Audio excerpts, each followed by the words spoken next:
Guys, a little project here on the 22R. So one thing I have battled is just inconsistent running to the point where this thing will even die. You're driving down the road and it'll just kill out and die. So you coast over to the side of the road, boom, it'll start up every time, but it's just inconsistent. Sometimes I get it running good, but it just doesn't ever run completely correct. And yes, I've put a regulator, that's the actual regulator. And my cousin sent me a article, and I'm going to try to link it in this video, where they talk about these problems, especially if you're running a Weber. And it's inconsistent, according to this article, inconsistent fuel delivery, which I guess is a thing with these Webers. So what I am doing today, pulled the old mechanical fuel pump out, and I'm going to try this new fuel pump. It's a Carter. I'll show you the fuel pump here in a second. But we're going to try, it's an electric fuel pump. And we're going to try putting an electric fuel pump in this thing. You can see at one time I had an electric fuel pump. Never really used this long enough though to see how it ran, to be honest. But there's something about this type of pump, the Carter, that they recommend. And I'll definitely put a link to that article, because I can't really even sit here and recall and explain it all. Another thing it could be, but I doubt it, is, you know, I have a video on this. I'm running an old Chevy coil and ignition system. So there's so many possibilities, but we're gonna go with this. And so I'll show you the next phase. So this is the pump. It's a Carter, and it is the P4070. They do have different models, but I guess for the Weber you want this model. So what I've been working on here is I use my spacer as just a template. I am making a block off plate. You can buy these on the interweb at LC whatever engineering. Several places offer them. But they're like, I don't know, 10 bucks, 12 bucks. Then you got to pay for shipping, but it's more the weight. I don't really, when I want to do something, I want to do it then. I really don't want to wait. So I'm going to go ahead and get this. I got a little more grinding on it. Got to drill my holes, and then I've got some gasket paper, I guess. And so then I'll use this and make a couple gaskets. So let me finish this and I'll catch you back up to speed. All right, I'm going to make 2 gaskets, because I don't know if I have to use this spacer. It could be that I do have to use it, or my bolts might be too long. So just going to cut out 2. May not need them both. All right, this is the basic pump. It's pretty hefty unit, really. So you got the pump, your 2 electrical connections there on the bottom. It mounts this way. It's got your in port, out port, mounting bracket, and then these wire clips. And I've read a lot of comments that these are a bit of a challenge to use. And it's got these rubber grommets that will go on these. You can also buy a separate, it doesn't come with this, but you can buy a separate kind of a dampener to help quiet it, which would go on the holes, you know, where you mount it to your actual pickup. I don't have that. I'm not really concerned with that. And then you've got all your hardware here. So let's give it a try. So a couple things with mounting this. I'm just thinking about, probably gonna mount it with the bracket headed down. And I'm thinking, if I can get it in there, can't really get it too well right there. I'm thinking maybe here on the firewall. That's my inlet side, and they recommend, or they say to, it's probably more than a recommendation, to run it through your fuel filter first. So what that would be is, this is my line coming in from the gas tank. This is my line going out, and this currently went out to the fuel pump. So this would be my in. So I just undo the other side of this down underneath and hook it up to my pump. Another thing that they say is there's no need to run a regulator, but it certainly can't hurt. So I guess my initial trial anyways, I'm going to go ahead and leave the regulator. It's not going to hurt anything. And what I do not know is with the mechanical pump, I had a return fuel line hooked up. And with this pump, you can see there's an inlet and an outlet. So as of currently, I don't have any sort of idea of how I'm going to run a return line. So I'm actually going to try this with just an in and an out. And out, obviously, just going straight to the, right here. Straight to the carburetor. If I run into an issue, vapor locking or something, then I will readdress hooking up a return line. You can see how many lines, are on the mechanical. You've got your in, your out, and then what would be, I guess, your return line. So that might be an issue that I have to overcome later on. We'll worry about that at a later date. And as you can see, I never really hooked this up. So I'm kind of going to try to tidy up all these fuel lines. So I was planning on attaching it there, but unless I take some of the stuff under the dash, I really can't even access up in there. I did notice that, believe it or not, these two holes there where my fingers are line up perfectly with those two holes. I was wanting to keep the pump lower than that and closer to the tank. The only thing wrong with putting it up here that I can see, other than it's higher than I wanted, they say to keep it as low as you can get it in regards to the fuel tank. But these hard lines become in my way, and I don't want to destroy those in case I go back to the mechanical pump. I might be able just to remove them, which would then get them out of my way, and I might be able just to put the fuel pump right here. I might try it. I don't really like that location. I would also then be worried about the fuel heating up,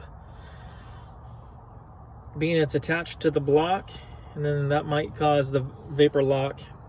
So I'll look around for maybe another option. So I did loosen this fuel rail, and I am going to try to mount it here. I've got to take it back off because even with that spacer, these bolts are too long, because it used to have to go through that thickness there. So probably I might have another spacer actually. I'm gonna go see if I do. If not, then I will devise something. I don't want to cut the bolts down because I anticipate probably having to put this manual pump back on. So I don't want to permanently change anything. So let me solve that. I think this will be fine.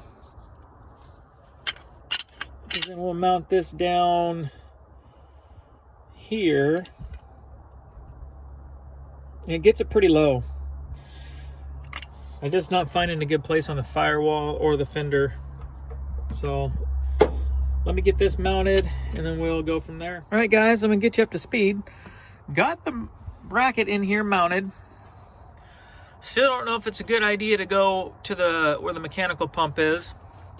I had to put 2 lock washers and then just a regular washer to make up that space. If you got something else, you can definitely find something better, but I really have nothing here else to use. Got my little rubber grommets, and then the pump is gonna hang this way underneath. So the directions, I'm putting these in now. The directions clearly state do not use any Teflon tape or any sort of piping dope or anything on these threads. So I'll get these snugged in there. We'll get this mounted. In the directions, they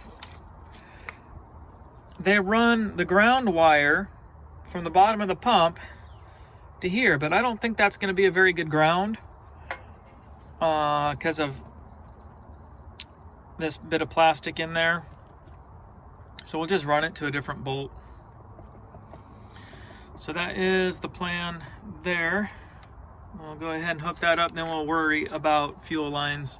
So I went ahead and put my electrical connectors on.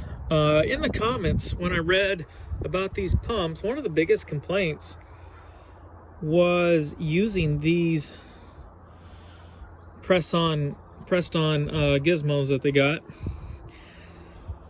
And honestly, guys, those went on pretty super easy. Might be a different story if I have to take them off and re-put them on, I don't know. But so far I don't understand what the fuss is with them. We're gonna give them a try. I just did them now because I don't want to work from underneath the vehicle. So we're ready to install this sucker.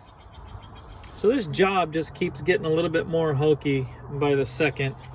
The problem is it's Sunday and there is no place around me locally to get any supplies. So what I had to do is I had to remove my regulator because I don't have enough hose. So I removed the regulator. I moved my fuel filter, the mount, from here to here. And it just barely, like it's pulling on the lines a little bit. So yeah, it's hokey at best, but so I've got my line coming in from the tank through the filter to the end, and I don't like how it's kinking there, but it is what it is. Then it comes out, and I did manage to leave this gauge just to kind of see what the pump is putting out. At least I'm hoping to get it enough for today, just so I can back it. I currently have it kind of on a hill, so I like to drive it down to flat ground. So now all these fuel lines I should be able to take out of there. What I don't know,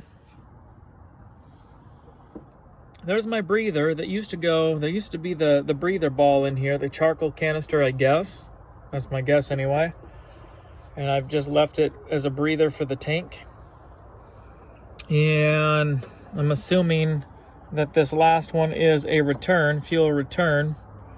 For now, I'm just going to block it off. Seems the thing to do.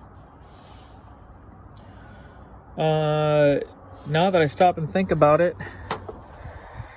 kind of wished I would have just checked this little electric fuel pump out.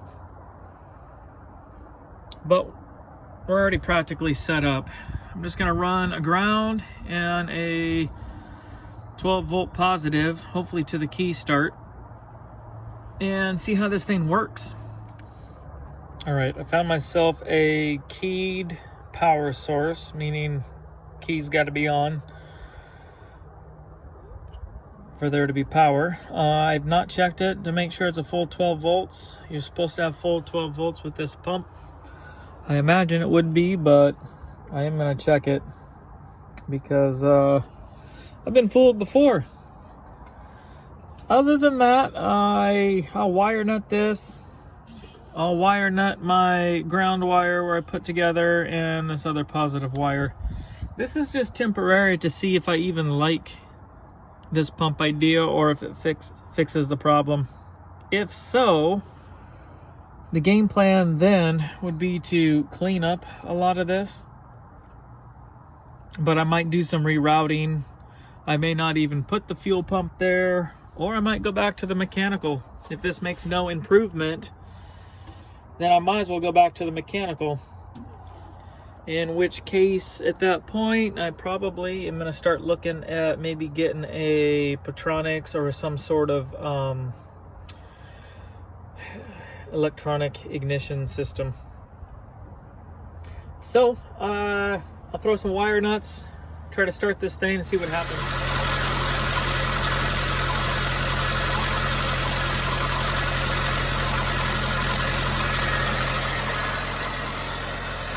Alright guys, I'll step away from it so you can hear me.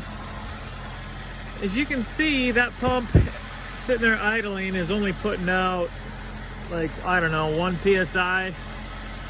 And that's another thing that people said in the comments, is that it doesn't put out enough fuel. I've not taken it for a test spin yet. I'm letting it warm up.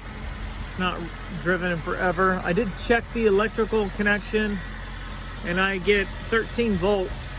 So that is adequate for that pump.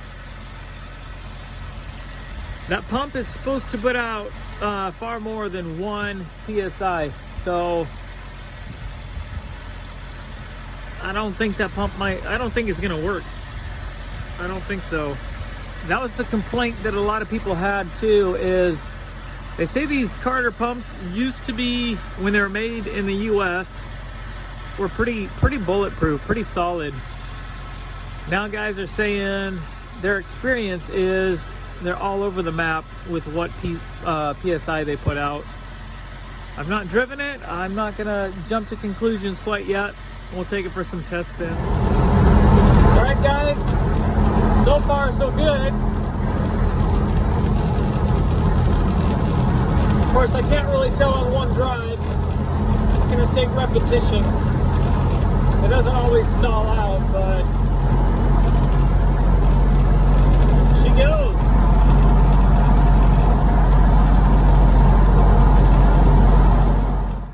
All right, guys, so I took it for a test spin, and obviously it's gonna be too soon to really tell if I fixed the problem or not, because it didn't always die out on me. The problem I've had with it is there's been no consistency. Sometimes you'll get backfiring, sometimes it'll go a very long time without backfiring, sometimes you put your foot into it and it sputters.